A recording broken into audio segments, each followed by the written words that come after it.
I made a mistake. You might have too. This I got robbed. Where's it? Where did I keep it? Where's it? Aha! Found it. How much do you think I have spent on this knife? 1000 rupees. Yes, 1000 rupees. How much would have this actually cost? Less than 500 rupees. Every day we are getting robbed, but most of the time we are not being aware of that. Here comes importance of bargaining. Whether you are buying 1 kilogram tomato or an aeroplane, negotiating or bargaining will always come in handy. Actually, this knife, though rusty, was shiny and sharp looking once. Through the shopkeeper's cunning selling talent, I fell for the trap. You know what? This is not even good enough to cut my finger. Haha, kidding.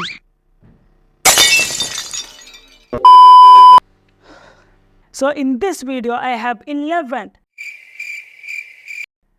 effective tips that you can use to win any bargain. A thing you have to understand is that bargaining is not about getting a product lower than its actual price, but it has to be beneficial to you and the seller. At the end of the day, the seller wants his profit and you a fair price. So the deal has to be a win-win. The first thing you have to do is research.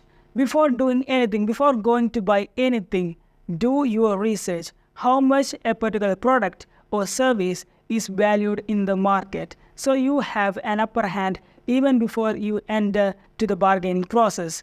I will tell you more about that. So the first thing you have to do is research. The second point is to have a clear goal in your mind while negotiating. You know the market price, so you need a plan how much you are willing to pay for a particular product. Picturing that price in your mind, negotiate cleverly. The third point is build a relationship with the seller.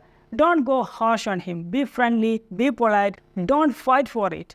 Build a friendship with the seller, which will bring a positive outcome to your negotiation. Fourth point is listen carefully.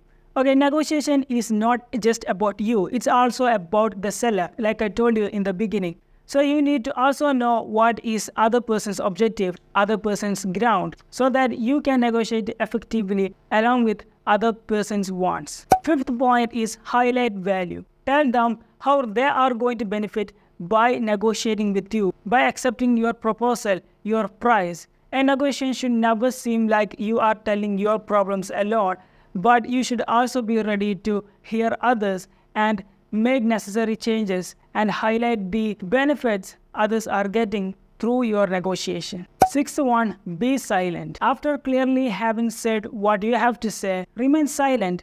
It will encourage the other party to speak to you and make things more favorable towards you. Seventh point, offer trade-offs. If the other party is not ready to accept your terms, think about different strategies. Alternate things you can do to buy that specific product or service. Identify areas where you can compromise without compromising your primary goals.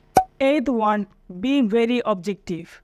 Like I said, you have researched the market value of the product, so you have the idea. So use that, make the seller aware of that you know the market price, so you have the upper hand, which will increase the likelihood of reaching a fair agreement. Ninth point, be patient, be flexible. Do not walk away from a bargain as soon as possible. You have to hear out the seller and you have to stick to your objectives. If the seller makes sense to you, acknowledge that. If he is right, then accept that and accept the bargain. But if the seller is wrong, like happened with this knife, which he gave me for very unfair price, like 1000 rupees, walk out from that bargain. 10th point, be assertive.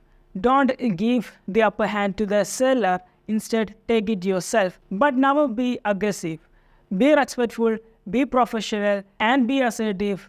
Don't be aggressive, and put your objective and goals up in front. Communicate clearly and stand with your important points. The last and 11th point is a very effective strategy. After having bargained a lot, still if the seller is so unfair, walk away from the bargaining, and sometimes you will be lucky and the seller would call you back. I have experience on it myself. I bought a top for my sister, and when I asked for the price, he said 600.